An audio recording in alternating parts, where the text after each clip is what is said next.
ब्रह्मांड का राक्षस कहे जाने वाले सुपरमैसिव ब्लैक होल को लेकर वैज्ञानिकों ने ऐसा राज खोला है जिससे आज तक दुनिया अनजान थी।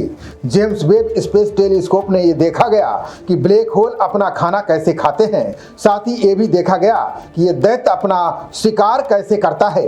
अब इस रहस्य से भी पर्दा उठ गया है कि ब्लैक होल इतनी तेजी से कैसे बड़े हो जाते हैं। हमारा ब्रह्मांड रहस्यों का घर है।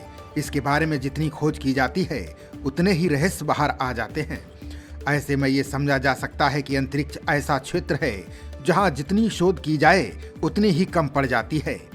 जब वैज्ञानिक एक शोध पूरा करते हैं तो उन्हें दूसरे शोध की आवश्यकता पड़ जाती है, यानी अध्ययन दर अध्ययन का ये सिलसिला जारी ही रहता है।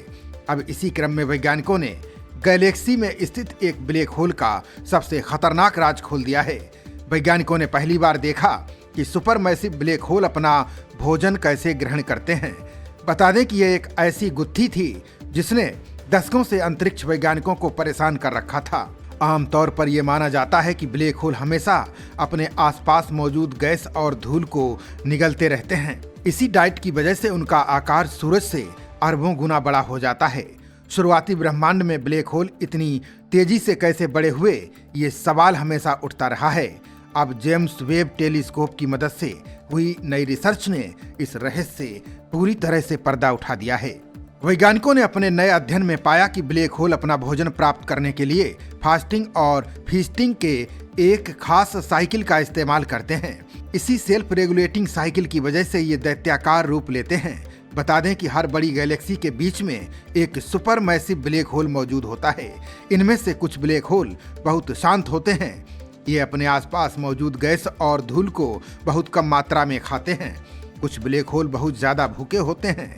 ये तेजी से गैस को निगलते हैं, साथ ही एक्टिव गैलेक्टिव न्यूक्लियाई के रूप में काम करते हैं। जब ये ब्लैक होल खाना खाते हैं तो शक्तिशाली जेट्स के जरिए गैस को बाहर फेंकते हैं। इस गैस से ही नए तारों का जन्म होता है। माना जा रहा है कि जेट से बाहर निकली गैस ठंडी होकर वापस ब्लैक होल में आ जाती है। वैज्ञानिकों ने इस बड़े रहस्य को सुलझाने के लिए जेम्स वेब टेलीस्कोप की मदद ली है। इसका रुख सेंटोरस क्लस्टर की तरफ किया गया है। इस क्लस्टर के बीच में NGC 4696 नाम की एक विशाल गैलेक्सी मिली है। ये गैलेक्सी हमारी धरती से करीब 145 मिलियन लाइट ईयर्स की दूरी पर स्थित है। बता दें कि इससे पहले भी हबल स्पेस टेलीस्कोप ने इस गैलेक्सी को करीब से देखा था।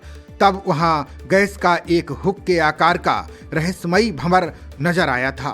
जेम्स वेब टेलीस्कोप ने इसी भंवर का बहुत बारीकी से अध्ययन किया। ये हुक के आकार का भंवर करीब 800 प्रकाश वर्ष यानी इसकी चौड़ाई सूर्य से कहीं ज्यादा है। इसके अंदर की गैस बहुत तेज रफ्तार से लगातार घूम रही है।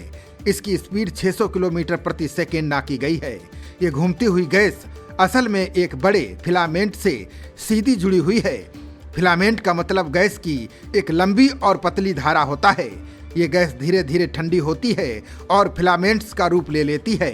यही ठंडी गैस वापस गैलेक्सी के केंद्र में गिरती है और ब्लैक होल के चारों तरफ एक डिस्क बना लेती है। ये डिस्क दोबारा ब्लैक होल को भोजन देने लगती है और उसके विकास का नया दौर शुरू हो जाता है। ब्लैक होल इन गैसों और तारों को फिर से खाना शुरू कर देता है। यानी पहले ब्लैक होल सारी गैस और तारों को खा लेता है। इसके बाद वो गैस को बाहर फेंकता है। इससे तारों का जन्म होता है। तारों के जन्म के बाद ब्लैक होल फिर से तारों और गैसों को निगलने लगता है। ऐसे में ये समझा जा सकता है कि इस प्रक्रिया में दावत और उपवास का एक अनोखा चक्र चलता रहता है। खबरों का सिलसिला जारी रहेगा।